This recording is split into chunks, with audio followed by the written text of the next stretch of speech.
Почитувани, добре дојдовте во новото издание на нашата дискусија на час. Оваа епизода ја посветуваме на студентските избори. На крајот на овој месец и на почетокот на декември, универзитетиве низ земјава ќе спроведуваат избори за студентски представнички тела. Како ќе изгледаат изборите? Какви ќе бидат условите за тоа кој може да биде представник на студентите, но и за тоа колку е важно ова ново студентско организирање кое што ќе се формира по универзитетите. Во оваа епизода на час разговараме со Горан Трпчевски, професор на Факултетот за драмски уметности при УКИМ, и Кристијан Стефановски, студент на Филолошкиот факултет при УКИМ. Ви благодарам на двајцата што гостувате во оваа емисија на час. Вие двајцата сте дел од комисиите за избор на факултетските студентски собранија на Филолошки и на Факултетот за драмски уметности. На самиот почеток би сакал да ве прашам дали веќе имате некакви сознанија, како ќе изгледа целиот тој процес на спроведување на овие избори на вашиот факултет? Значи, кога ќе се одржат, каков ќе биде форматот на избори, како ќе се спроведат и кој се може да учествува на овие студентски избори? Би почнал со професорот, па со Стефановски.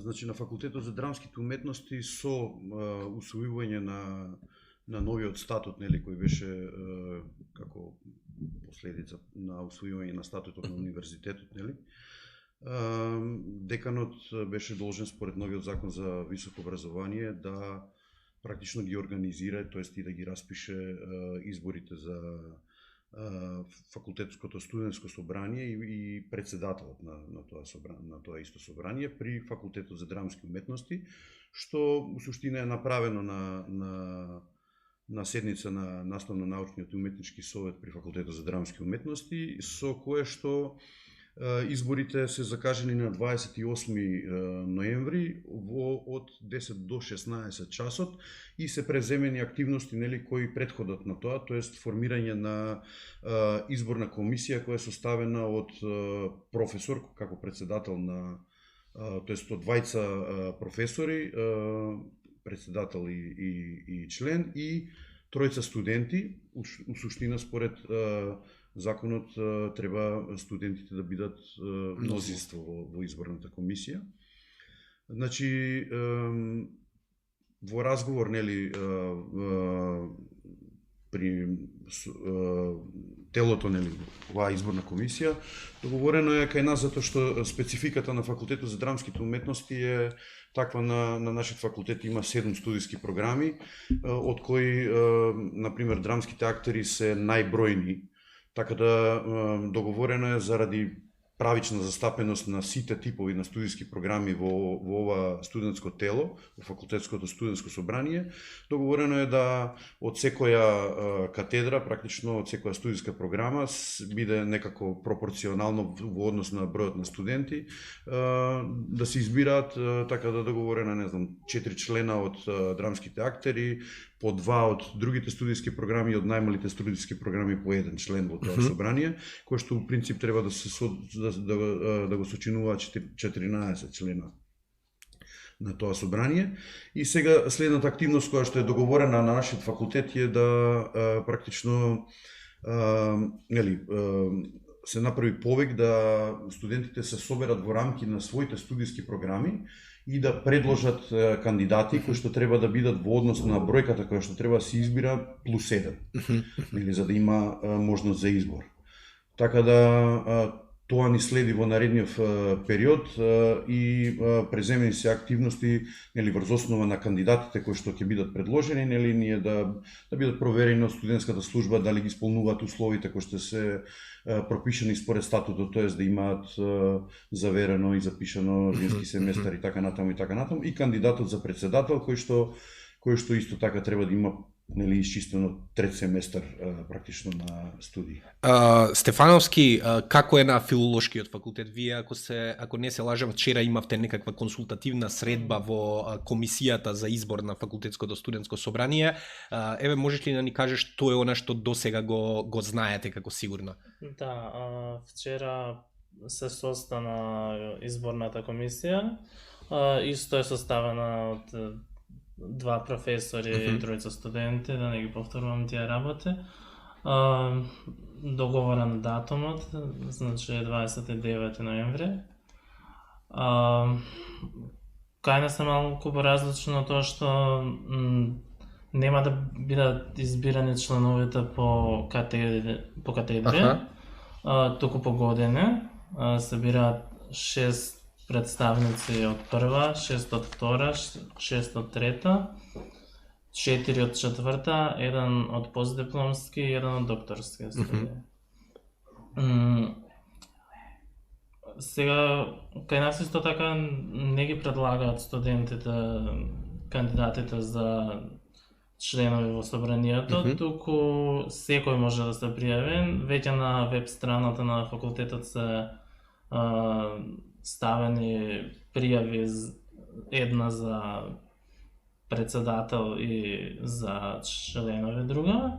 Во зависност од тоа кој за што се кандидира, пополнува пријавата. Потребно да е запишан како редовен студент во тековниот семестар и со пријавата и потврдата за редовен студент се пријавува во архивата на факултетот. Вчера и денес деканката одржува средби со секоја година посебно и ги информира за процесот околу пријавувањето, текот на изборите. Исто така сите студенти беа информирани по мејл. Во ред, ќе преминеме на она на информирањето на студентите подоцна во оваа епизода на час, а сега сакам да прашам која ќе биде улогата на комисијата во самиот процес на избори, значи што подразбира комисијата, дали е тоа вие ќе ги броите гласовите, ќе ги организирате самите избори, тоа да го разјасниме. Значи во зависност од комисијата има свои права и обврски, нели, регулирани со статутот на единицата, тоест на факултетот каде што се вршат изборите за студентското тело. Например, на факултетот за драмски уметности, од причина што бројот на студенти е релативно помал во однос например, на филолошкиот факултет, така да изборната комисија ќе ги врши и регулира изборите. Инаку изборната комисија има право да избере под комисии, кои што значи да се практично да се едноставно да се малку олабави на одреден начин работата на една комисија, да не се створа гужва и така натаму, значи да има повеќе изборни места за да целата работа тече поглатко, на што се вика. На нашиот факултет заради бројката на студентите ќе биде едно изборно место, нели, каде што студентите ќе можат да гласат за своите кандидати. Значи, изборната комисија ги проверува прво предложените кандидати во однос на правилата, дали ги исполнуваат условите, подосна ги спрема ливчињата, изборните ливчиња, кои што нели си има одредени пропозиции, треба да ги содржат сите податици, начинот како се гласа, да бидат нумерирани и така натаму и така натаму. И проверка предпоставувам на самите студенти кои ќе гласаат. Што ќе биде потребно за студентите, веројатно индекс? Значи се добива список од службата за студентски прашања на студенти кои што се запишани, нели, кои што се редовни, и студентите со индекс, практично, значи не со документ за лична идентификација, него со индекс, доаѓаат на изборното место, значи се проверуваат според списокот, добиваат гласачко листче, одат, значи, во зависност, нели, од големината и бројот на студентите кои што можат и имаат право да гласаат, значи гласаат и комисијата исто така должна е да направи две кутии, нели, една за избор на председател, друга за членови на собранието. Потоа, по завршувањето на гласањето, значи ги отвара кутиите, ги пребројува гласовите, колку се, нели, важички, неважички, и ги прави записник предходно, значи брзо за кандидатите, потоа по завршување на гласањето, по прогласување на резултатите исто записник, значи сето тоа иде онака регуларно во некоја рака и како за изборите за државни службеници. Стефановски, има ли промена некаква на филолошки факултет или во принцип ова е тоа што и вие треба таму да го работите? Во принцип е тоа, со тоа што кај нас веројатно ќе има подкомисии, тие се составени од еден професор и 2 студенти. Така, сега веднаш би сакал да преидам на следното прашање, а тоа е која ќе биде улогата на факултетското студентско собрание кое што треба да се создаде преку овие избори. Ова е, мислам, дека со новиот закон за високо образование првпат што се појавува вакво тело кое што ќе ги представува студентите. Имате ли представа, еве, како студент, што е тоа што тоа ќе го работи и кои ќе бидат, не знам, надлежностите на тоа факултетско студентско собрание? Вчера тоа го разговаравме на средбата. Дел од пратениците во студентското собрание ќе бидат во деканската управа, дел во наставно-научниот совет. Исто така ќе биде формирано собрание на универзитетско ниво, каде што ќе има представници од секој факултет. Во однос на другата, Значи, може и професорот да во принцип, значи телата на студентското собрание прво имаат ингеренции во рамките на управните органи на факултетот, значи како што спомна колегата, во деканатската управа, член или членови, во зависност од бројот на членови на таа управа, кај нас во наставно-научниот уметнички совет, кај нас е одлучено да тоа биде процентуално 10% од бројот на професори, така да 3 представници ќе има студентите. Исто така бираат представници во универзитетската студентска управа и во управните тела на универзитетот, значи сенатот, најверојатно и во ректорската управа, значи не сум сигурен за тој податок, но во секој случај, значи првата и основна цел е да студентите кога веќе имаат своји представници, значи ќе можат да бидат во тек со тековните носење на одлуки и решенија кои што без разлика дали директно или индиректно се однесуваат на нив, значи ќе можат да учествуваат, да го кажат своето мислење и да го пренесат мислењето на своите колеги кои што нели од своите факултети и така натаму. Сега секогаш има, кога се носи некоја нова работа, има одредени непознаници, така и сега има одредени непознаници. Например, во законот е регулирано дека финансирањето на овие институции ќе оди нели од буџетите на факултетите и универзитетот, но не непознаница е например како ќе биде финансирањето, затоа што дали тоа ќе подразбира, не знам, посебна жиросметка, која ќе биде на име на факултетот, кои ќе бидат подписници, како ќе биде, значи и колку ќе се издвојува. Така е, затоа што сето тоа најверојатно ќе се решава во ОД. За одредени работи ќе треба да имаат трпение и факултетските и универзитетските управи, а и самите студенти, претпоставувам, затоа што нели кога е нешто ново, onda гледате позитивни, негативни работи, па и така. Стефановски, еве, вие веројатно овде на дискусијава сте правиот човек за да го поставам ова прашање. Што очекуваат студентите од ваквите факултетски студентски собранија или нивни представнички тела? И овде би сакал да направиме на споредба, доколку може да ми направиш една споредба, бидејќи си трета година на студии, колку досега, например, се чувствуваше недостаток на некакво представничко тело на студентите, бидејќи последниве 2 до 3 години тие тела воопшто не функционираат или пак функционираат многу слабо.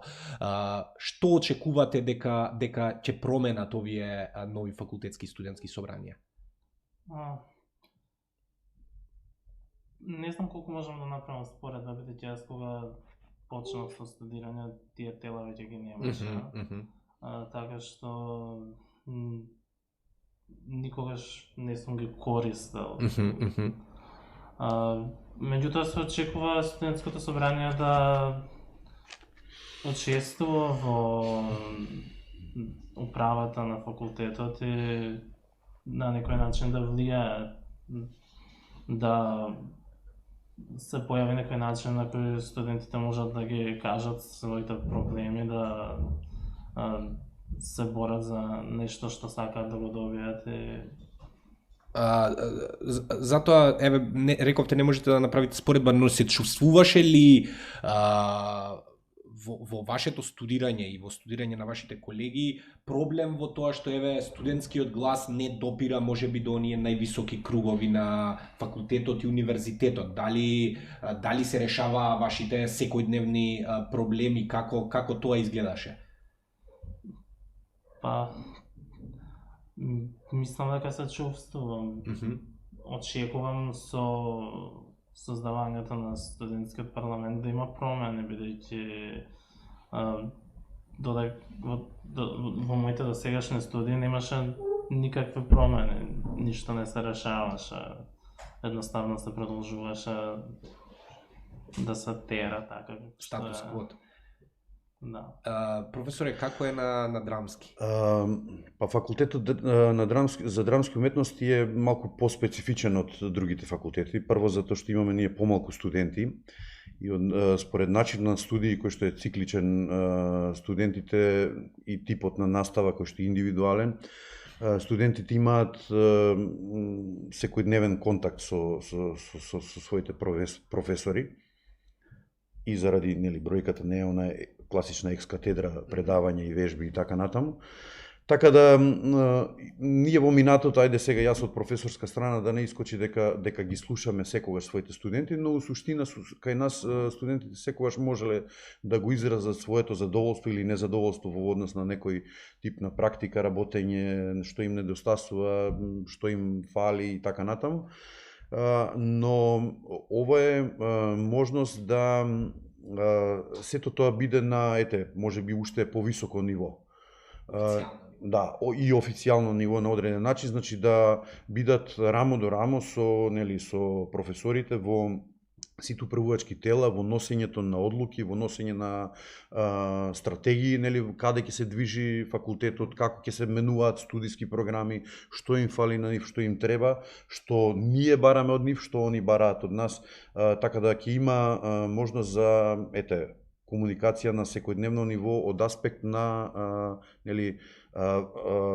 валидно и релевантно ниво, не да биде тоа седење и разговараме, ама па може би ќе биде или нема да биде. Чим кога ќе стане нешто официјално, тогаш мора да има и официјален одговор на тоа прашање или проблем или што и да е. Исто така, нивниот глас е важен за сите одлуки кои што ги носи факултетската управа и од аспект на наставно-научен и уметнички совет и од аспект на деканатска управа. А исто така и нивниот глас ќе биде важен, пошто секој факултет ќе има двајца своји представници во универзитетската и во Сенатот, мислам дека ќе имаат учество, така да значи на сите нивоа ќе бидат практично ќе бидат слушнати во зависност и од нивниот ангажман. Значи колку они ќе бидат критички настроени, позитивно или негативно во сите расправи. Стефановски, во минатото имало проблеми со излезност на самите избори, студентите, можеби поради неинформираност, можеби поради некаква апатичност, не излегуваа во голем број. Дали вие забележувате, споменавте дека деканката одржала веќе една средба со студенти, дека почнало да се споделува тоа по мејл адреси. Чувствувате ли дека се пренесува овие информации за избори до студентите и колку тие допираат до нив и дали треба нешто повеќе да се направи можеби? Чувствувам дека се пренесуваат информациите, меѓутоа гледајќи ги реакциите, не мислам дека ќе има некоја голема излезеност. Што е проблемот? Што мислиш дека е проблемот? Веројатно постои таа апатичност која ти ја спомна. Не знам, сега јас не можам да зборувам, бидејќи кај нас сме поделени во катедри. Јас студирам компаративна книжевност и сум од прилично мала катедра. Но поголемите катедри веројатно се соочуваат со поголеми проблеми. Не знам, меѓутоа тоа што јас го гледав и од луѓето со кои зборував, мислам дека влада е прилично незаинтересираност и апатичност кон изборите. Професоре, вие на драмски дали некако пробувате да ги информирате и можеби ангажирате студентите да се вклучат во процесот? Значи, прво околу ова што го спомна колегата, некако, поготово на факултетот за драмски уметности, овој вид на избори и така натаму, се доживува како некаков политички ангажман. И како нашите студенти се запишани на уметнички студии, некако тоа им доаѓа вон сите нивни типови на интереси во животот, професионални и така натаму и така натаму. Но у суштина ние гледаме да ги анимираме некако и да им објасниме, значи информираноста е најдобар клуч за да биде излезеноста поголема, у смисла да ги информираме дека сите тие нивни ангажирања се за нивни бенефит, заради тоа што ќе се слушнат нивниот глас и нивните проблеми. Друго е кога ќе се реши начинот на финансирањето, колку ќе бидат тие финансии, како ќе бидат, значи ќе може да ги користат тие финансии, например, за нивни проекти кои што ќе се организират, значи ќе бидат должни, они ќе направат статут, што е веќе помогнат од како треба да изгледа, што треба да изгледа, значи нема да биде све оставено на нив, значи факултетската управа секогаш ќе помага за нивното функционирање и до организирање, од сите типови на правни аспекти. Во врска со информираноста, значи ние решивме да го искористиме и компјутерскиот систем, во кој што секој студент е член, значи популарниот iKnow систем на универзитетот. Значи секој студент практично ќе добие мејл со оглас за да искочи на избори, за да предложи кандидати, што значи, како значи и така натаму, и тоа можеби и во 1-2 можеби поише наврати. Веќе на факултетската веб страна е ставен огласот за изборите, значи ќе се користат и социјалните мрежи, каде што нашиот факултет има популарната академска сцена која што функционира и која што е практично дел од студентското организирање на нашиот факултет, а таму скоро сите студенти претпоставам се членови, така да ќе има огласи и ќе бидат, претпоставам дека ќе бидат информирани со оглед на тоа што кај нас се работи за помала бројка на студенти, значи секое недоаѓање или неискачање на избори ќе значи драстичен пат процентуален на излезеност и така натаму. Така да ќе гледаме ние, иако тоа не е задолжително, ама ќе гледаме да биде максимална бројката што може. Ве молам само на самиот крај последно прашање. Последните избори за студентски парламент на УКИМ поминаа во големи скандалозни немири на самиот факултет, па дури интервенираше и полицијата, влезе во ректоратот кога се броја гласовите. Можеме ли да очекуваме еден поинаков изборен процес и дали сметате дека ќе остане партиското и политичкото надвор од целиот овој процес? Само кусове молам по една реченица. Па јас се надевам дека ќе остане, значи промената што е направена во Законот за високо образование баш со таа цел да практично она условна независност што имаше претходно студентскиот сојуз, како веќе се викаше, која искочи дека воопшто не е независна и се користи за други цели, дека овој пат нема да го има тоа влијание, поготово не од политиката, иако одредени факултети по својата вокација, студентите се интересираат и планираат, например, да бидат идни политичари. Но у суштина се надеваме дека политиката ќе си биде на страна. Стефановски, последна реченица. Што очекуваш ти, дали изборите ќе поминат како она фразата во фери демократска атмосфера? Па се надевам дека ќе поминат, ќе направиме се што можеме за тоа. Од следната година самото собрание ќе ги организира изборите, така што тоа останува на тие што ќе бидат избрани. Ви благодарам на двајцата за вашето учество. На вас ви благодарам што не следевте. Се гледаме во следната епизода на час. Пријатно до тогаш.